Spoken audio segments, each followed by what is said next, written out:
In general, we can use the empirical counts of events in the observed data to estimate the probabilities. And a commonly used technique is called a maximum likelihood estimate, where we simply normalize the observed counts. So if we do that, we can compute these probabilities as follows. For estimating the probability that we see a word occurring in a segment, we simply normalize the counts of segments that contain this word. So let's first take a look at the data here. On the right side, you see I listed some hypothesized data. These are segments. And in some segments, you see both words occurred. They are indicated as ones for both columns. In some other cases, only one word occurred. So only that column has 1 and the other column has 0. And of course, in some other cases, none of the words occurred. So they are both zeros. And for estimating these probabilities, we simply need to collect the 3 counts. So the 3 counts are first the count of W1, and that's the total number of segments that contain word W1. It's just the ones in the column of W1. We can just count how many ones we have seen there. The second count is for word 2, and we just count the ones in the second column. And this would give us the total number of segments that contain W2.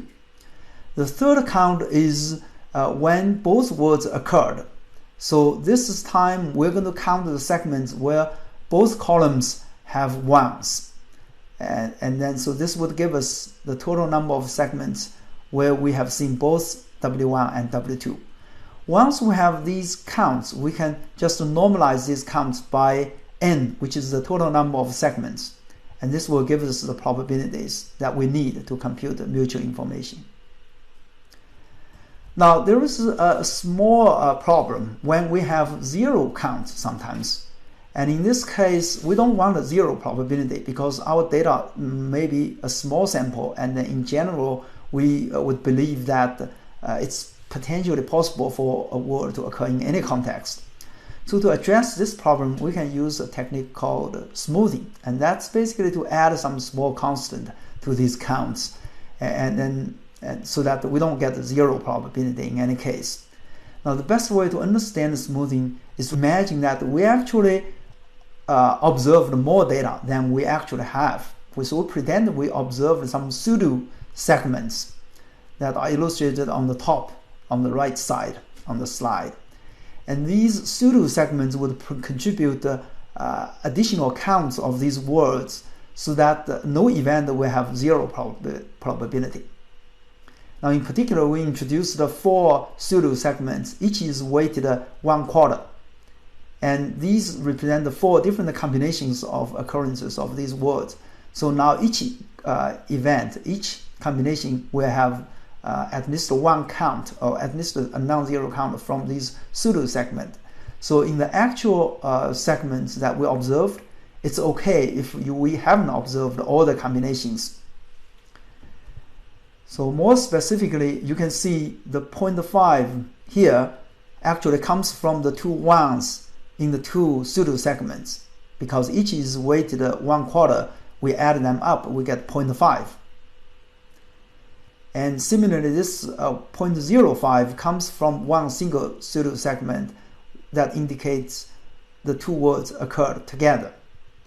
And of course, in the denominator, we add the total number of pseudo segments that we added. In this case, we added 4 pseudo segments. Each is weighted 1/4. So the sum is actually 1. So that's why in the denominator, you see a 1 there. So this basically concludes the discussion of how to compute the mutual information, how to use this for syntagmatic relation discovery. Now, so to summarize, syntagmatic relation can generally be discovered by measuring correlations between occurrences of 2 words. We introduced the 3 concepts from information theory: entropy, which measures the uncertainty of a random variable x; conditional entropy, which measures the entropy of x given we know y; and mutual information of x and y, which measures the entropy reduction of x due to knowing y. or entropy reduction of y due to knowing x. They are the same. So these three concepts are actually very useful for other applications as well. That's why we spent some time to explain this in detail. But in particular, they are also very useful for discovering syntagmatic relations. In particular, mutual information is a principled way for discovering such a relation. It allows us to have values computed on different pairs of words that are comparable.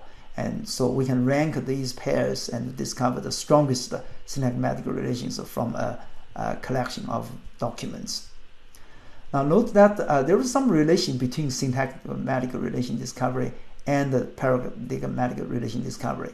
So we already discussed the possibility of using BM25 to achieve weighting for terms in the context to potentially also suggest the candidates that have syntagmatic relations with the candidate word. But here, once we use mutual information to discover syntagmatic relations, we can also represent the context with this mutual information as weights. So this would give us another way to represent the context of a word, like a cat. And if we do the same for all the words, then we can cluster these words or compute the similarity between these words based on their context similarity. So this provides yet another way to do term weighting for paradigmatic relation discovery. And so to summarize this whole part about word association mining, we introduced two basic associations called paradigmatic and syntagmatic relations. These are fairly general. They can be applied to any items in any language. So the units don't have to be words. They can be phrases or entities. We introduced multiple statistical approaches for discovering them, mainly showing that pure statistical approaches are feasible, are available for discovering both kinds of relations, and they can be combined to perform joint analysis as well. These approaches can be applied to any text with no human effort, and mostly because they are based on counting of words. Yet they can actually discover interesting relations of words. We can also use different ways to define context and segment, and this would lead to some interesting variations of applications. For example, the context can be very narrow, like a few words around a word, or a sentence, or maybe paragraphs. Using different contexts would allow us to discover different flavors of paradigmatic relations. And similarly, counting co-occurrences using, let's say, mutual information to discover syntagmatic relations. We also have to define the segment, and the segment can be defined as a narrow text window or a longer text article. And this would give us different kinds of associations. These discovery associations can support many other applications in both information retrieval and text data mining. So here are some recommended readings. If you want to know more about the topic, the first is a book with a chapter on collocations, which is quite relevant to the topic of these lectures. The second is an article about using various statistical measures to discover lexical atoms. Those are phrases that are non-compositional. Or, for example, hot dog is not really a dog that's hot. Blue chip is not a chip that's blue. And the paper has a discussion about some techniques for discovering such phrases.